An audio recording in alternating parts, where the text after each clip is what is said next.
இரவுக்கும் பகலுக்கும் இனி என்ன வேலை? இதயத்தில் விழுந்தது திருமண மாலை.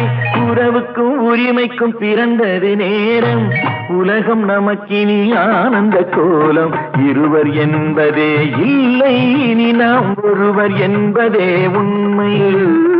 இருவர் என்பதே இல்லை, இனி நாம் ஒருவர் என்பதே உண்மை.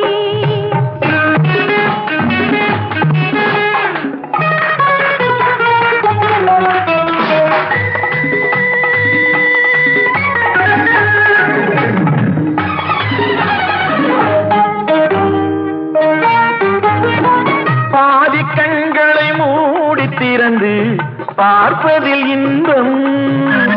பாதி தூக்கத்தில் கூந்தலை தடவி ரசிப்பதில் இன்பம். பாதி கண்களை மூடி திறந்து